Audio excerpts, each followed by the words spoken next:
Hi, my name's Sven Hansen, and I'm here today to talk to you about NFTs. I'm a serial entrepreneur, and if you're anything like me, you might have experienced some sort of technology advance in the last couple of years of the pandemic. Over the past couple of years, we've seen advancements in technology that would have normally taken 10 years to happen, all in a short period of time. We haven't seen advancements like that in technology since the dot-com boom, and the internet is evolving into what's called as Web3. During the pandemic, most people spent their time at home working from home or spending time with friends virtually, maybe in VR or over a Zoom call. But what used to be social time has turned into time in front of screens. People used to flex or show their status with clothes or a handbag or maybe a watch. Now they're doing it digitally. And that's using something called NFTs. Now, you might have been as confused as I was when people started buying pictures for millions of dollars of cartoon apes. People like Seth Green, Tom Brady, Eminem, Snoop Dogg, Paris Hilton. They were using them as part of their digital persona or a way to flex their status online. Now, these were NFTs, or non-fungible tokens. And non-fungible tokens are an asset class consisting of digital collectibles, artwork, music, and even things that you can use in video games. Now, what if I told you that those cartoon apes that were selling for upwards of $3.4 million, and the cheapest one was over $100,000 to get, well, they started out at 190 bucks. 10,000 people were actually able to get them for that price and made a huge profit. It would probably spark your interest like it did mine as an investor. Now, last year, Nike bought a company for over $1 billion. This year, in their first quarter of this year, their revenue reports showed that 26% of their entire revenues came from digital products. Again, your interest is probably sparked as an entrepreneur and an opportunity in a brand new space. So this is when I knew that something was happening and I had to dive in. I had to look into it as an investor and also look into it as an entrepreneur. My idea was to take bobbleheads, traditional bobbleheads, and turn them into a digital asset class, something that could be given away to fans at games or even traded as an actual digital collectible. So my story starts with asking why and how those things worked into turning it into a business that could actually see revenues in a few months of over $100,000 that helped me build the next phase of my business. Now, if you're still confused, that's okay. Let's get into the next part. Non-fungible tokens are not fungible. It's in the title of the actual name. If you were to exchange a banknote, so a $5 bill for a $5 bill, both being equal in value, they're exactly the same. They're fungible. Now, for a non-fungible token, like an NFT, you can't exchange it for another NFT because no two NFTs are the same. They're completely different.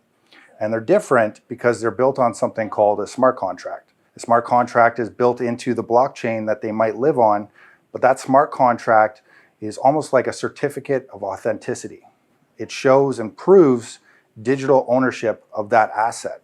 So many of you might think that you could go to an art gallery or take a picture of a Mona Lisa or someone's art.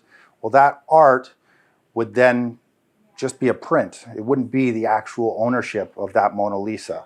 And in this case, it's proving that you actually own that asset. Now, like I said, smart contracts, they live on the blockchain, and smart contracts are built on transactions. So when they're created, that's a transaction that's written into the smart contract. When they're sold, that is, again, written onto the smart contract.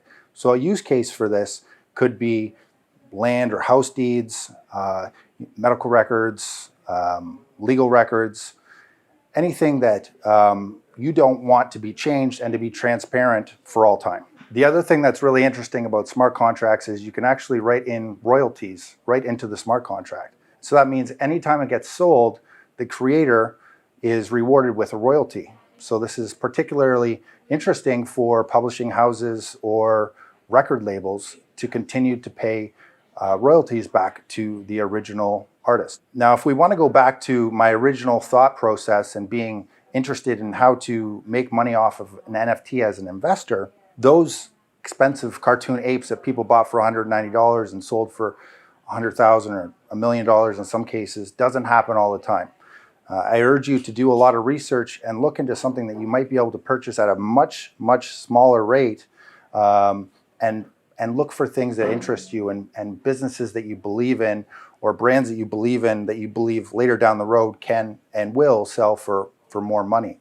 As an investor, that would make sense. Now, from a creator standpoint and a business and an entrepreneurial standpoint, look at the blockchain or creating an NFT project almost like Kickstarter. Now, that's the platform you can go to and buy something from a company that's looking to launch their brand or their product at a much cheaper rate than it would normally be, or offering much more utility than people would get from buying it normally at full retail. Well, it's the same thing with creating an NFT project. Often what you will do is create a community of people that believe in your project, that believe in your community, to buy a token from you and believe that down the road that will offer more utility back to them or be able to sell for a much higher price. Now, that's how I went from being an investor to looking at building a brand that I could finance with the community's help to build the next phase of my business. I recommend that you look into and do a lot of research into crypto and NFTs. There's a ton of platforms that you can look into that will show what is popular, what is upcoming, what is on the calendar for the upcoming year, and you can do your own research. You might even find your own digital collectible that you can create or your own opportunity within the blockchain space and be able to carve out your own little niche. The good thing about building a brand on that strategy or building a company on that strategy is that you have almost an instant customer loyalty platform built into your product. Customers want their investment to grow because it will make them more money in the long run.